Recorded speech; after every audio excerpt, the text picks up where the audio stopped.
Hi, this is Matthew with Marble Gems. This Monday, I'm not going to be out in the shop right now. I'm filming this from my little corner of the house where I have my sewing equipment, where I make caps. But today, what I wanted to bring you is some marbles that I'm going to be listing on Etsy. You can find my Etsy website at Marble Gems. Just search for Marble Gems. Right now I don't have any marbles listed on there, but I've made a commitment that I'm going to get at least one marble listed on Etsy every single week. So check out my Etsy page, Marble Gems, for any of the marbles that are listed there. There'll be a variety of different types of marbles. So I'm going to show you the 3 marbles I've made that I've made on my YouTube channel in the last several weeks. I'm going to be putting those on Etsy. And I'm going to also show you something that's really quite interesting, and that is the marbles that they used in, well, not that they used, but that they use in playing Rolly Hole in Kentucky and Tennessee in the Cumberland region. So let me show you those, and I'll show you some that that people have made for me and given to me as well. I'm going to be showing you some of the ones that people have given to me, as well as the ones I've made and what makes them so unique. So first I want to show you the ones that I've made here in the last couple months and posted on my YouTube channel. This marble right here is a little bit bigger than 3/4 of an inch and is made from Bruno jasper. It comes from Idaho, and it's a real beautiful jasper, and it actually, to me, it reminds me of layered sand dunes, or it's kind of got a little bit of it's like a picture jasper nearly. That reminds me of layered sandstone, but it's a really hard, beautiful stone, and it polishes up really super well. This marble I'm going to list on Etsy. It's made from some really fine material that's Turkish blue chalcedony. Super beautiful and really nice. I've got 2 marbles and they're about 3/4 of an inch. This one's kind of interesting because I cut it close to the skin to get the really blue part right there, but it just has this little bit of a different flavor in there. I wouldn't call them flaws, it's just some characteristic of the stone. But those are both really beautiful marbles. Let me move over here and show you these other marbles. So these marbles right here have been given to me as gifts over the years, and I remember the people who gave them to me. Sometimes I can't remember all their names, but trying to remember this. One of these marbles right here was given to me by an old marble maker by the name of John Tooley, and he played marbles there at in Tennessee at the park at Standing Stone State Park for years, and until it just became a little bit too difficult for him. But he gave me one of these marbles right here, and I gave him a piece of a stone that he made a marble for his son for Doug. Yep. And this is another marble that somebody gave to me. I can't remember exactly who, but he wanted to give me one of the marbles that he had made. It's made basically from the same material. This material comes from that area, and it's a flint type of nodule that's very durable and very tough. And these were kind of a milky white colored. This fellow that gave this to me, this came from a stone that he just gave this to me. It was really interesting, and I can't remember his name, but it came from Ohio or the Michigan area, but it's a type of jasper, and it had this pretty line through it right there, but it's a really tough material too. It made a really pretty, interesting marble. I've never really done anything with this except just put it in my pocket. This marble right here was given to me by a fellow marble maker, Timmy Walden, and he makes marbles up there in Kentucky. And he shoots marbles too and plays rolly hole all the time. He plays up there in the watermelon festival tournaments and stuff like that. But he's been making marbles for a long, long time. And him and his son, Ben, come down to the tournament at the Standing Stone State Park and play marbles. But this is from the local area there. But it's all very similar. Very translucent, very tough. This is another marble that was given to me. I'm trying to think. It might have given it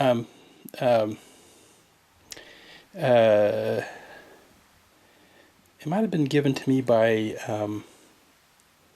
Biggerstaff. I can't remember. It's been 7 or 8 years ago.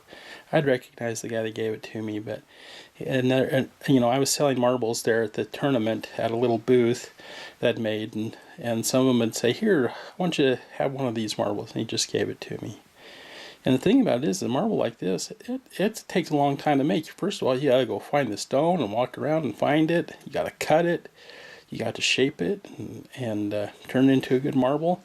It can take an hour or two for a guy to make a marble like this, and he just gave it to me. It just tickled me to death. And this is another marble that was given to me that Timmy Walden made. It was just some glass cullet that he got from an old a glass place, and it's a really pretty marble. It's not very tough, but it sure made a pretty marble. Just some glass cullet that they used to make soap dishes and things like that with. So those are the marbles that have been given to me, and I don't forget which ones they are. They can get mixed up in my pile of marbles, but I know every one of them which they give to me. Anyways, so again, let me tell you, let me show you the four. These four right here are all made from the flint that comes from that area. I should get a nodule and show you what they look like rough. Here's some marbles I've made from that same type of Tennessee flint, and you'll notice that a lot of these are yellow and they're very translucent, and that's what makes these really, really tough. I'm not exactly sure how they're formed, but they come in a nodule that's kind of like a geode. They'll be hollow or really a lot of crystals in the middle, but on the outside of it, it's really tough, and a lot of guys really like this stuff that's yellow like butter or the sun.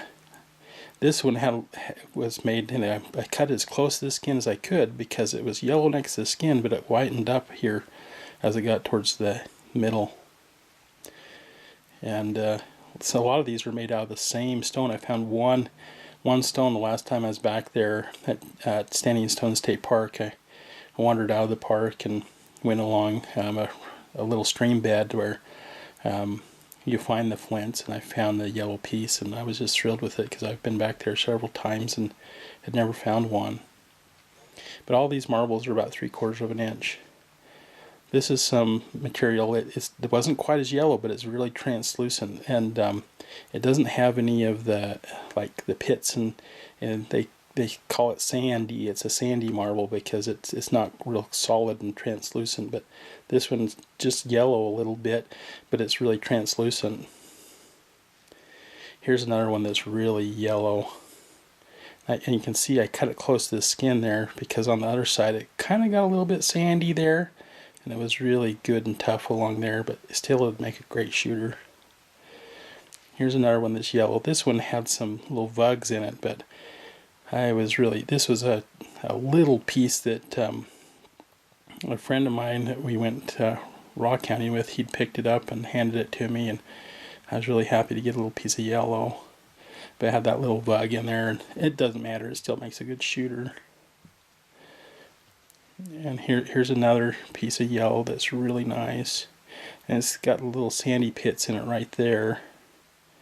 I don't know if you can see that, but it's got little sandy pits in it there, but that doesn't matter either. It's still going to make a great shooter.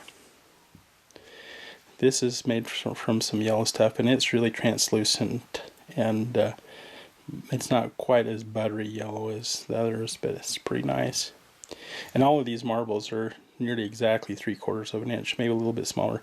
This is probably one of the best ones I have as an example of that buttery yellow Tennessee Flint. Super nice marble. This one's not quite as yellow, but it's solid all the way through. It has a few little pits, but a lot of guys, they still play with those. Here's another one. This is another really nice marble right here, Tennessee Flint. But they're rare. This flint comes from that particular area. I don't know how common it is, how far out you could go and still find it. I'm sure that area would have a lot of this stuff. It's in every one of the stream beds, and it comes out of the limestone bluffs and hills and where it's formed. But yeah, those are the ones I've made, and these are the ones that have been gifted to me and as gifts over the years, and these are the ones I'm going to sell on Etsy. Some really nice ones here. But if you're interested in one of these flint shooters, let me know, and I might consider selling one of these to you if you really want one bad, or maybe I'll just make you one. I have a little bit of material left that's this really good translucent stuff. Some of it's white like this, and it still makes good marbles, but I gotta find me some more of this stuff next time I go out to Tennessee. Okay, thanks for joining me for another Marble Monday. I really appreciate all the people that have subscribed to my page. If you like what I'm doing, go ahead and subscribe and share it on your Facebook page, and try to get the word out. Playing marbles is lots of fun. I enjoy making them, and always every day I have this little, I'll show you here, I have this little reed thing here, and I have marbles in it, but it's a lot of not my best marbles. Maybe I'll have to show you my marble collection sometime, but these are some of my favorite marbles, and ones I haven't sold. Oh, I may put this one and this one up for sale on Etsy too. I think I will, because I have some more of this material. And but every day I grab a marble and I put it in my pocket. Just whatever fancies me. I take it out and look at them. I just think they're pretty. This is made out of some from an old collection of Brazilian agate, and this one's made from an old collection of Brazilian agate too, and wow, they're just fantastic marbles, no flaws in it, and really cool banding, and I enjoy putting them in my pocket and take them out once in a while and look at them. They're just pretty to me. They're my happy thoughts.